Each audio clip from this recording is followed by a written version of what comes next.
आजकल अगर हम जब मार्केट में देखते हैं तो बहुत सारे ऐसे लोग हैं जिनके पास they have the investment and they are looking for any opportunity, जहां कोई भी एक ऐसी अच्छी अपॉर्चुनिटी हमें मिल जाए जहां पर हमारे लिए वो एक ऐसा सोर्स हो जो सेफ भी हो, जहां पर हम ट्रस्ट कर सकें और अपना पैसा इन्वेस्ट कर सकें। क्योंकि आजकल के दौर में जहां हम इन्फ्लेशन रेट को देखें, इकोनॉमी को देखें, बढ़ती हुई महंगाई को देखें, तो हमें होता है कि 2 से 3 तो मिनिमम सोर्स ऑफ इनकम हो। तो ये बहुत सारे सवालात हमारे ऑडियंस के थे और आज हमने अपने प्रोग्राम में बुलाया है CEO ऑफ पेंटास्कॉर्ड मोहम्मद इत्तेजाज खालिद को, ताकि हम उनसे कुछ क्वेश्चंस कर सकें। अस्सलाम वालेकुम सर। जी वालेकुम सलाम। कैसे हैं आप? अल्हम्दुलिल्लाह। अच्छा, ये सवाल ना सिर्फ मेरा है बल्कि और ऐसे बहुत सारे लोगों का है जो ऐसी अपॉर्चुनिटीज मार्केट में देख रहे हैं ताकि वो इन्वेस्ट कर सकें, जहां पर कोई सेफ मॉडल उन्हें मिल सके, कोई ऐसी टीम मिल सके जहां पर ट्रस्ट किया जा सके, जिन लोगों के साथ मिलकर फॉर द लॉन्गर रन ये देखा जा सके कि हम यहाँ पर इन्वेस्ट कर सकते हैं और हमारा पैसा सिक्योर रहेगा। तो आप मुझे बताएं, लोग पेंटास्कॉर्ड के साथ मिलकर किस तरह से इन्वेस्ट कर सकते हैं? अच्छा, फर्स्ट ऑफ ऑल तो इसमें हमने ये देखना है कि जो बंदा इन्वेस्टमेंट करना चाह रहा है उसका माइंडसेट है क्या। क्योंकि मोस्टली जो हमारे इन्वेस्टर्स होते हैं उनको क्लियर नहीं होता वो इन्वेस्ट क्यों करना चाह रहे होते हैं। उनको पैसिव इनकम मॉडल का नहीं आइडिया होता, उनको एसेट बिल्डिंग का आइडिया नहीं होता, उनको कंपाउंडिंग इन्वेस्टमेंट का आइडिया नहीं होता। तो मेरे ख्याल से सबसे पहले हमें अपने इन्वेस्टर को कहना चाहिए कि वो एजुकेट हो कि उन्हें किस मॉडल में आना है और क्यों इन्वेस्ट करना है। अब दूसरा जो सवाल है वो ये है कि आप सिक्योर किस तरह फील करें। यूनोवेल के पाकिस्तान में बहुत सारी ऐसी कंपनीज थी जिन्होंने इन्वेस्टमेंट ली एंड वो मार्केट से निकल गए।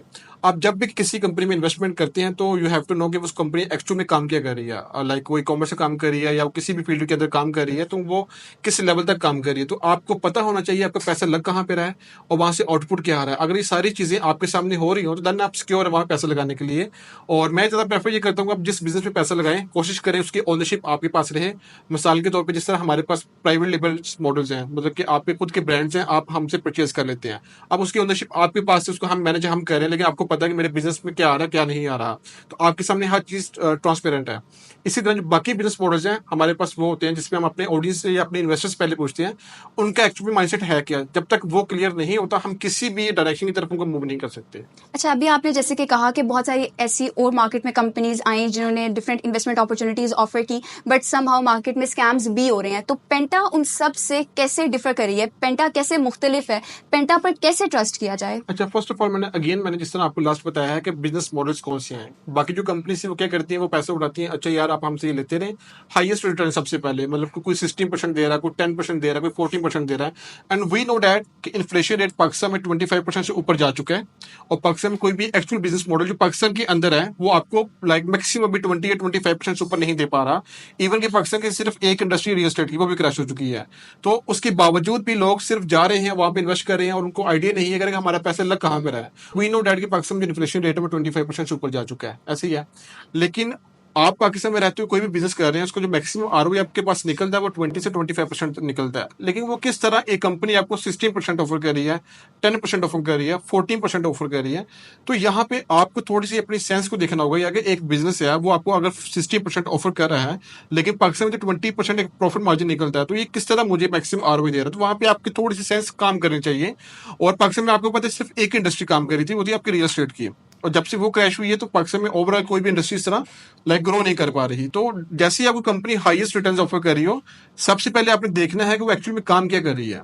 अगर आपको आइडिया हो जाता है कि प्रैक्टिकली वो काम कर रही है, जिस तरह हम आपको एग्जांपल देते हैं कि हमारे स्टोर्स होते हैं, हम स्टोर्स दिखाते हैं कि मेरा ये स्टोर है, मेरा ये ब्रांड है, ये इतना आरओई जनरेट कर चुका है, इतने की मुझे कॉस्ट पड़ती है, इतना मेरा सेल हो रहा है, सारे फैक्ट्स और फिगर्स को देखते हैं, डिसीजन लेते हैं यार इस पे मुझे इतना आरओई यार होगा, अब मैं इस बिजनेस को परचेज करता हूँ। तो ये स्टैट्स देख के ही आपको डिसीजन लेना पड़ेगा। मिसाल इन शॉर्ट मैं बताऊं आपको, तो बेसिकली आपको जो वेल्थ एजुकेशन है या फाइनेंशियल एजुकेशन है, इस पे फोकस करना पड़ेगा, आप फिर इन्वेस्टमेंट करें। अच्छा, जैसे कि अभी आपने बात की रिटर्न्स को लेकर के, अगर कोई भी बंदा इन्वेस्टमेंट करने के लिए जा रहा है तो वो ये जरूर देखे कि यहाँ पर कितना इन्वेस्टमेंट रिटर्न ऑन इन्वेस्टमेंट आपको ऑफर हो रहा है, ठीक है, जिससे अंदाजा लगाया जा सकता है कि क्या ये वाकई एप्लीकेबल है भी, कितने रिटर्न्स ये इस बिजनेस मॉडल से निकाल रहे हैं। अच्छा, अगर हम कंपेरिजन करें, आप कह रहे हैं कि इन्फ्लेशन रेट को देखते हैं वो 25% को हम देख रहे होते हैं एनुअली, ठीक है, ऐसे बैंक्स भी मौजूद हैं जो कह लें कि सेफ मॉडल भी है, लोगों का ट्रस्ट बहुत ज्यादा है बैंक्स पर, और वो 25% से अबव एनुअली रिटर्न्स दे रहे हैं। तो फिर पेंटा बैंक से कैसे बेटर है? अच्छा, फर्स्ट ऑफ ऑल तो ये है कोई भी बैंक आपको 25% से ज्यादा रिटर्न नहीं दे रहा। मैक्सिमम जो बैंक आपको रिटर्न दे रहे हैं वो आई थिंक 20% से ऊपर कोई भी नहीं है। लेकिन जैसे ही आपका जो टर्नओवर कंप्लीट होता है, आप बैंक के पास जाते हैं, आप फाइलर है या नॉन फाइलर है, तो वो सारा टैक्स डिडक्ट करके आपके पास ऑलमोस्ट 15 से 16% आपके हाथ में आता है। अब आप ये देखिए कि पाकिस्तान जो इन्फ्लेशन रेट है वो 25% है मिनिमम। बैंक आपको 15% दे रहा है, एक एवरेज फिगर हम लेते हैं 15% दे रहा है, तो आप स्टिल -10% लॉस में है। अब ये जो कैलकुलेशन है, ये एज अ इन्वेस्टर को समझ में नहीं आती। वो समझता है कि मैंने 1 करोड़ रुपए लगा के साल के बाद अगर मैंने 15 लाख रुपए जनरेट किया है तो मैं प्रॉफिट में हूँ। अब उसे ये नहीं पता कि 1 करोड़ रुपया उसका आज के डेट के अंदर 1 करोड़ 25 लाख हो चुका है, लेकिन उसके पास कितना 1 करोड़ 15 लाख रुपया, तो स्टिल वो -10 लाख रुपीज पे जा रहा है। तो ये कैलकुलेशन या ये वाला जो फिगर्स है, जब तक इन्वेस्टर को एजुकेट नहीं करेंगे या वो नहीं होगा, तो वो राइट टाइम पे या राइट प्लेस पे इन्वेस्टमेंट नहीं कर पाएगा अपनी। अच्छा, मुझे ये बताएंगे एतजाज साहब, जैसे कि हम अमेजॉन प्लेटफॉर्म पर मेनली वर्किंग कर रहे हैं, हमारे ब्रांड्स हैं वहां पर, या हम होलसेल के स्टोर्स को रन कर रहे हैं, लोग जो हमारे साथ मिलकर काम करना चाह रहे हैं, ऐसी बहुत सारी एजेंसीज भी हैं इस वक्त मार्केट में, बहुत सारे फ्रीलांसर्स भी हैं। So again Y पेंटास्कॉट? पेंटास्कॉट की टीम में ऐसी क्या यूनिक बात है? पेंटास्कॉट ऐसा अलग क्या कर रही है जो कि बाकी लोग नहीं कर रहे, और पेंटास्कॉट के साथ मिलकर क्यों लोग अमेजॉन पर वर्किंग शुरू करें? अच्छा, फर्स्ट ऑफ ऑल तो मनीषा ये है कि माशाल्लाह जितने भी एजेंसीज हैं सारे अच्छा काम कर रही हैं। मैं तो ये अप्रिशिएट करूंगा सबको। हम उनसे यूनिक कैसे हैं, हम अब इस पॉइंट पे बात करते हैं। हमारा जो मिसाल के तौर पे जो प्राइवेट लेबल बिजनेस मॉडल है वो सबसे ज़्यादा यूनिक है। आप कोई भी एजेंसी पाकिस्तान में उठाएं, वो आपको कोई भी रनिंग जो प्राइवेट लेबल्स है वो आपको सेल नहीं करी होती। जब भी आप उनके पास जाते हैं वो आपको स्क्रैच से एक प्राइवेट लेबल के लिए आपको ऑफर करी होती है। एंड वी नो डैट के 70 to 80% फेलियर चांसेस होते हैं जब आप जीरो से कोई ब्रांड को रन कर रहे होते हैं। लेकिन हमारे पास जो ब्रांड्स हैं सब वही ब्रांड्स हैं जो कि ऑलरेडी प्रॉफिट में हैं, जो अपना जो एक रिस्क वाली एज है वो गुजार चुके हैं। तो हम अपने क्लाइंट्स को ऑफर कर रहे होते हैं कि जो हमारे पास एक रनिंग ब्रांड्स है जो अपनी रिस्क वाली एज गुजार चुका है और आज प्रॉफिट कमा के दे रहा है, आप एक रनिंग बिजनेस मॉडल को परचेज करें ताकि आपका रिस्क प्लस आपका टाइम दोनों मिनिमाइज हो सके और आप कम टाइम के अंदर मैक्सिमम आरओआई ले सकें। तो that's why we need like. अच्छा, हमें बहुत सारे ऐसे लोग भी अप्रोच कर रहे होते हैं जो कहीं ना कहीं ये चीज़ ऑलरेडी एक्सपीरियंस कर चुके हैं, उन्होंने अपना पैसा कहीं पर लगाया और समहाउ वो बिजनेसेस नहीं चल सके, ठीक है, और उनका पैसा डूब गया। अब उनकी कुछ जो कह लें कि कुल कायनात है, कुछ इन्वेस्टमेंट है, वो चाह रहे हैं कि हम किसी ऐसे सेफ मॉडल पर लगाएं ताकि हमारा बिजनेस, अब जिस भी बिजनेस में लगा रहे हैं वो आगे बिजनेस फ्लरिश कर रहा हो।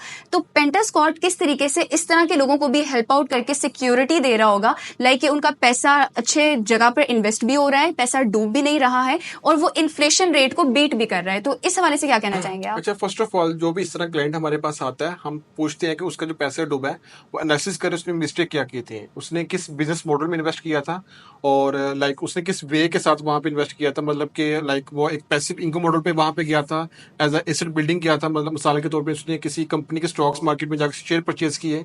ऐसा जब भी हमारे पास कोई क्लाइंट आता है, हम सबसे पहले ये एनालिसिस करते हैं कि उसका जो बिजनेस डूब चुका है या जो उसकी इन्वेस्टमेंट डूब चुकी है वो किस वजह से डूबी है। मिसाल के तौर पे उसने जिस बिजनेस मॉडल में पैसे लगाया था, क्या वो पैसिव इनकम मॉडल पे जा रहा था या उसने लाइक किसी कंपनी के शेयर परचेज किए थे स्टॉक मार्केट पे, या किसी भी कंपनी के साथ उसने पैसे इन्वेस्ट कर दिया। तो हम एनालिसिस करते हैं उसका एक्चुअल मोटिव था क्या जिसकी वजह से उसके साथ ये हुआ।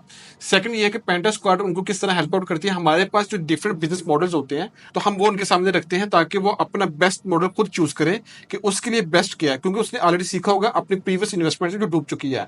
जब हमारे बिजनेस मॉडल्स उसके सामने होंगे, उसको आइडिया होगा अच्छा यार इसमें इतना आरओआई आ रहा है और मेरी इसमें ओनरशिप है, तो मैं किस तरह लाइक इस बिजनेस मॉडल के अंदर इंजेक्ट होकर अपने आप को जो पिछला मेरा लॉस हुआ उसको भी रिकवर करूं और अगेन मैं प्रॉफिट में आ सकूं।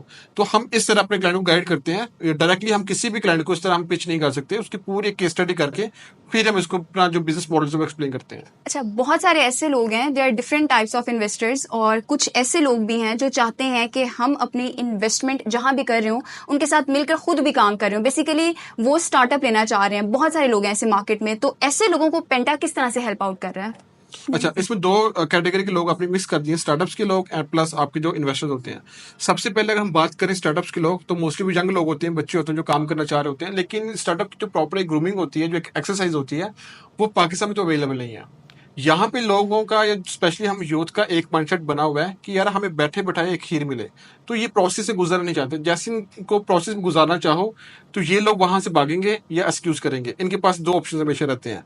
अब देखेंगे कि यहाँ का एक पाकिस्तानी बच्चा वो यूके जाता है स्टडी करने के लिए या किसी दूसरी कंट्री जाता है, तो कम से कम 40-50 लाख रुपया उसका लग जाता है।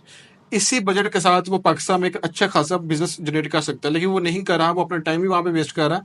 मतलब कि जो 2 साल या 3 साल वहां पे रहेगा, एजुकेशन लेगा, 40-50 लाख पे लगा रहा है, उसके बाद जॉब करेगा, तो हम आरओआई को कैलकुलेट करेंगे, तो हम उस हिसाब से देख रहे होते हैं। अगर वही वो अपना सारा इनकम यहाँ पे लगाता है, जो सारे पैसे वहां पे लगाए हैं, पाकिस्तान में किसी बिजनेस में लगाता है या यहाँ पे बैठ के कोई बिजनेस कर लेता है, तो वो बेहतर रहता है। अब हम आते हैं इन्वेस्टर वाली साइड पे। हमारा जो इन्वेस्टर है, आपको ऑनेस्टली स्पीकिंग, क्योंकि मेरा जितना अभी तक इन्वेस्टर के साथ कम्युनिकेशन रही है, तो हमारे इन्वेस्टर को थोड़ी सी अभी तक ना कहीं पे इन्वेस्टमेंट कहाँ पे लगानी, एजुकेशन का थोड़ा सा इशू है इनका। हमारे जो इन्वेस्टर्स है मोस्टली इस कैटेगरी के हैं यार, या इनको इस तरह का कंपनी के साथ इन्वेस्ट कर चुके हैं जो मैक्सिमम रिटर्न दे रही थी। अब ये समझते हैं यार कि हम जिस कंपनी में जाएं वो सिर्फ हमें रिटर्न दे रही हो मैक्सिमम, हम कोई काम ना करें, और ना ये अपनी इंडस्ट्री को मूव करना चाह रहे हैं। अगर कोई रियल एस्टेट का इन्वेस्टर वो चाहता है मैं सिर्फ रियल एस्टेट के अंदर ही जाऊं, मैं किसी दूसरी फील्ड की तरफ डाइवर्ट नहीं होना चाहता। इसी तरह डिफरेंट फील्ड्स के अंदर लोग बैठे हैं जो कि डाइवर्ट नहीं होना चाहते। हालांकि जो एक इन्वेस्टर होता है उसका हमेशा जो बेस्ट एक पोर्टफोलियो के अंदर एक चीज ये होती है कि वो डाइवर्सिफाई कर रहा होता है अपने इन्वेस्टमेंट को। उसकी प्रोफाइल के अंदर सिर्फ एक डोमेन नहीं होती, उसकी प्रोफाइल के अंदर मल्टीपल डोमेन्स होती हैं जो कि डाइवर्सिफाई करती है उसकी इन्वेस्टमेंट को कहाँ कहाँ पे लगी पड़ी है, और इसी तरह उसका जो रिस्क है वो मिनिमाइज होता है। अच्छा, मेरा आपसे लास्ट क्वेश्चन ये है कि अगर इस वक्त हम आपसे ये क्वेश्चन करें कि पेंटास्कॉट के इतने सारे बिजनेस मॉडल्स में से ऐसा कोई एक टॉप बिजनेस मॉडल जो आप चाह रहे हो कि आप लोगों को, इन्वेस्टर्स को रिकमेंड करें कि इस मॉडल पर इन्वेस्टमेंट करनी चाहिए, और उसका रीजन क्या है? अच्छा, इस वक्त जो पेंटास्कॉट का सबसे अच्छा बिजनेस मॉडल है हमारे पार्टनर्स के लिए स्पेशली, वो है ओनरशिप मार्क। अब ओनरशिप मार्क के अंडर हमारे तकरीबन 20 रनिंग प्राइवेट लेबल्स हैं, यानी कि खुद के ब्रांड्स हैं, यूके में रन हो रहे हैं। अब जो भी इसमें हमारा एज अ पार्टनर आता है उसके एक मंथली प्रॉफिट आ रहा होता है, प्लस जो एनुअल डिविडेंड है इसको वो आ रहा होगा, और उसके अलावा जो उसने शेयर्स बाय किए होंगे इस कंपनी के या ओनरशिप मार्क कंपनी के जो शेयर्स बाय किए हैं, आफ्टर सम टाइम्स मतलब 2 साल के बाद जब हम कंपनी को सेल करते हैं या अपने ब्रांड्स को सेल करते हैं, तो उनके जो शेयर्स की वैल्यू वो इंक्रीज हो चुकी होती है। तो जब भी कोई बंदा हमारी इस कंपनी के अंदर ऐड होता है या इन्वेस्ट करता है या हमारे वो पार्टनर बन जाता है ओनरशिप मार्क का, तो उसमें उसको मंथली, एनुअली एंड उसका जो शेयर्स वैल्यू वो इंक्रीज हो रही है। तो मैं अपने इन्वेस्टर्स को या पार्टनर्स को यही प्रेफर करता हूँ, जो ये वाला जो बिजनेस मॉडल हमारा इस वक्त जा रहा है ये सबसे बेस्ट है। Thank you so much sir, thank you for your time. और इसी के साथ हमने बहुत सारी कोशिश की कि इस शो में जो भी तक हमें रिसेंट क्यूरीज आई थी वो हम आज के इस प्रोग्राम में डिस्कस कर सके। बट अगर आपको फर्दर कोई भी क्वेश्चंस हो कि किस तरह से इन्वेस्टमेंट कर सकते हैं हम, क्या क्या बिजनेस मॉडल्स हैं, कौन सा सबसे बेस्ट बिजनेस मॉडल है, तो हमारे सोशल चैनल्स पर आप जाकर कॉमेंट कर सकते हैं, हमें मैसेज कर सकते हैं। इसी के साथ thank you so much, Allah Hafiz.